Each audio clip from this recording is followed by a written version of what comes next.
বিশ্বের বড় শহরগুলোর তালিকায় ঢাকার নাম দ্বিতীয় স্থানে।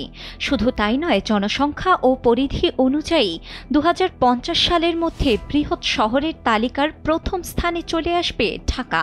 কারণ বিশ্বে অন্যান্য শহরের তুলনায় ঢাকায় মানুষের সমাগম ক্রমেই বাড়ছে। সম্প্রতি এমনই তথ্য উঠে এসেছে জাতিসংঘের এক প্রতিবেদনে।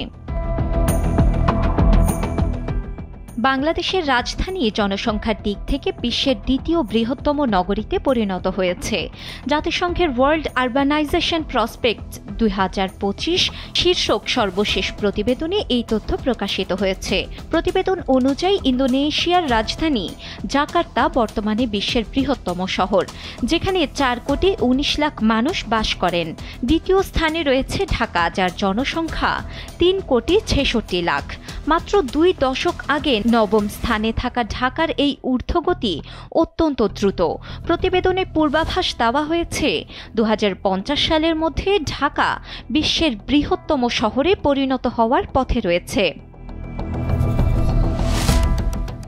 ২০০০ সালে জাপানের রাজধানী টোকিও ছিল বিশ্বের বৃহত্তম শহর, কিন্তু টোকিওর জনসংখ্যা তুলনামূলকভাবে স্থিতিশীল থাকায় তা এখন তৃতীয় স্থানে নেমে এসেছে।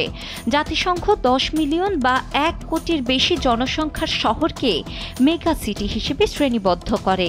বর্তমানে বিশ্বে মেগা সিটির সংখ্যা ৩৩টি, যার মধ্যে ১৯টির অবস্থান এশিয়ায়, আর শীর্ষ ১০ মেগা সিটির ৯টি এশিয়ার, যেমন বাংলাদেশের ঢাকা, ভারতের দিল্লি, কলকাতা, চীনের সাংহাই, গুয়াংজু, ফিলিপাইনের ম্যানিলা এবং দক্ষিণ কোরিয়ার সিউল ইত্যাদি। ঢাকার এই দ্রুত সম্প্রসারণের পেছনে প্রধান কারণ গ্রামাঞ্চল থেকে ব্যাপক হারে মানুষ শহরমুখী হওয়া। অনেকেই উন্নত জীবনের সন্ধানে শহরে আসছেন, আবার অনেকেই জলবায়ু পরিবর্তনের প্রভাবে সৃষ্ট বন্যা ও লবণাক্ততার মতো সমস্যা থেকে পালিয়ে শহরে আশ্রয় নিচ্ছেন। অন্যদিকে প্রথম স্থানে থাকা জাকার্তাও সমুদ্রপৃষ্ঠের উচ্চতা বৃদ্ধির কারণে হুমকির মুখে রয়েছে।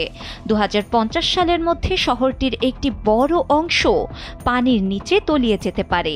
এই সংকট মোকাবেলায় ইন্দোনেশিয়া একটি নতুন রাজধানী শহর নির্মাণ করছে। তবে জাতিসংঘের ধারণা, সরকারি কার্যালয় স্থানান্তরিত হলেও ২০৫০ সাল নাগাদ জাকার্তার জনসংখ্যা আরও ১ কোটির মতো বাড়তে পারে। তবে তালিকার প্রথমে চলে আসবে ঢাকার নাম। ঢাকার জনসংখ্যা আরও বাড়লে শহরের উপর চাপ বাড়বে এবং এর ফলে বিভিন্ন সমস্যা দেখা দেবে, যেমন আবাসন ও পরিবহন সংকট, স্বাস্থ্যসেবা ও শিক্ষা ব্যবস্থার উপর চাপ, পরিবেশ দূষণ বাড়বে, বর্জ্য ব্যবস্থাপনার উপর চাপ সৃষ্টি হবে এবং অর্থনৈতিক চাপ বাড়বে, যা দেশের জন্য অশনি সংকেতই বটে।